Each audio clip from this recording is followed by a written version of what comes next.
guys. Baiklah, assalamualaikum warahmatullahi wabarakatuh. Perkenalkan, nama saya Resi Sapitri, NIM 2020143600, kelas 5O, Prodi PGSD, mata kuliah bimbingan dan konseling dengan dosen pengampu Miss Endang Suryani, NPD. Jadi sini saya akan menjelaskan atau memaparkan materi dengan judul pengantar bimbingan dan konseling. Jadi di sini bimbingan dan konseling adalah suatu proses interaksi antara konselor dan konseling maupun secara langsung dan tidak langsung. Ada perbedaan antara bimbingan dan konseling. Bimbingan diadakan untuk tujuan membantu setiap orang mengenal dirinya sendiri.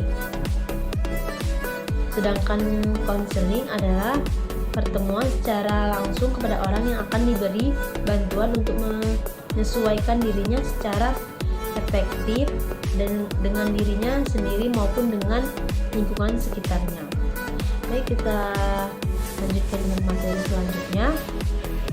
Fungsi bimbingan dan konseling. Di sini fungsi bimbingan dan konseling ada 5. Yang pertama, pemahaman. Yang kedua, pencegahan. Ketiga, pengentasan.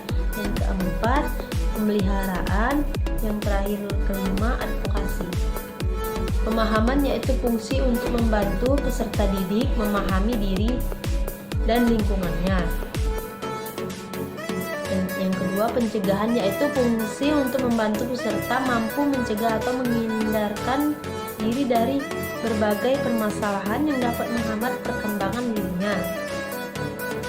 Yang ketiga, pengentasan yaitu fungsi untuk membantu peserta didik mengatasi masalah yang dialaminya. Yang keempat, pemeliharaan dan pengembangan yaitu fungsi untuk membantu peserta didik memelihara dan menumbuh kembangkan berbagai potensi dan kondisi positif yang dimilikinya.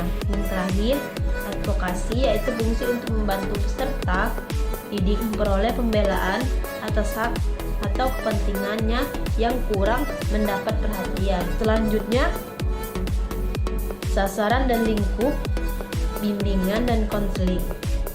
Sasaran pada prinsipnya sasaran bimbingan dan konseling adalah untuk menghindari segala jenis hambatan belajar anak baik dari faktor internal maupun faktor eksternal. Jadi di sini ada contoh anak yang baru saja pindah rumah mengikuti orang tuanya ke lingkungan masyarakat yang baru, seperti dari lingkungan masyarakat pedesaan ke masyarakat perkotaan, menyebabkan sebagai kesulitan anak untuk melakukan penyesuaian diri dengan lingkungan sekitar. Ia belum dapat menyesuaikan diri dengan lingkungan sekitar dan ia juga belum dapat menyesuaikan diri dengan lingkungan teman-teman sebaya. Ia juga belum terbiasa hidup dalam suasana hiruk pikuk, juga tidak mudah untuk mendapatkan kedamaian hati dan konsentrasi belajar karena gangguan keramaian lalu lintas dan sebagainya. Dari selanjutnya, asas-asas bimbingan dan konseling. Menurut Prayitno dan Apni 2004, asas-asas bimbingan dan konseling yaitu ketentuan-ketentuan yang harus ditetapkan dalam penyelenggaraan pelayanan bimbingan dan konseling. Seperti yang telah kita ketahui pada penjelasan sebelumnya, penyelenggaraan layanan dan kegiatan bimbingan dan konseling selain dimuati oleh fungsi dan didasarkan pada prinsip-prinsip, bimbingan juga dituntut untuk memenuhi sejumlah asas bimbingan. Di sini adapun asas-asas bimbingan dan konseling. Ada 12. Yang pertama, asas kerahasiaan.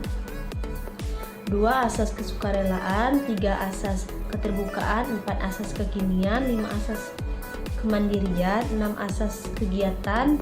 7. Asas kedinamisan. 8. Asas keterpaduan. 9.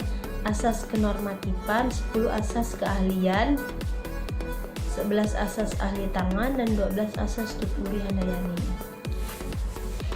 Baiklah, kita menuju materi yang berikutnya, penyelenggaraan bimbingan dan konseling di sekolah. Pelaksanaan bimbingan dan konseling di SD Bakung di Bandar Lampung. Hasil penelitian menunjukkan bahwa pelaksanaan bimbingan dan konseling mengacu pada hasil pemahaman siswa. Strategi yang diterapkan oleh guru kelas terdiri dari mengintegrasikan materi bimbingan dan konseling ke dalam materi pembelajaran, memilih metode dan media yang tepat, remedial, membangun komunikasi empatik, memberi contoh, menghargai dan memperkuat, mengidentifikasi, memilih program bantu dan transfer tangan. Kompetensi guru kelas masih perlu ditingkatkan agar pelaksanaan bimbingan dan konseling di sekolah dasar dapat terprogram dengan baik. Yang terakhir, peranan guru dalam menunjang pelaksanaan bimbingan dan konseling di sekolah dasar. Peran guru dalam bimbingan konseling bagi pembentukan nilai moral pada siswa di sekolah dasar. Peran guru dalam pelaksanaan bimbingan dan konseling adalah membimbing, mengingatkan, memberi nasihat, dan memberikan motivasi kepada siswa, memberikan penanaman konsep demokrasi, mengembangkan pemahaman diri melalui kehidupan siswa. Selain itu, guru juga melakukan pembiasaan nilai-nilai akhlak pada siswa.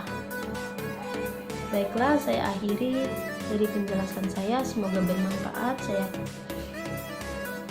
mengucapkan wabillahi taufiq wal hidayah. Wassalamualaikum warahmatullahi wabarakatuh.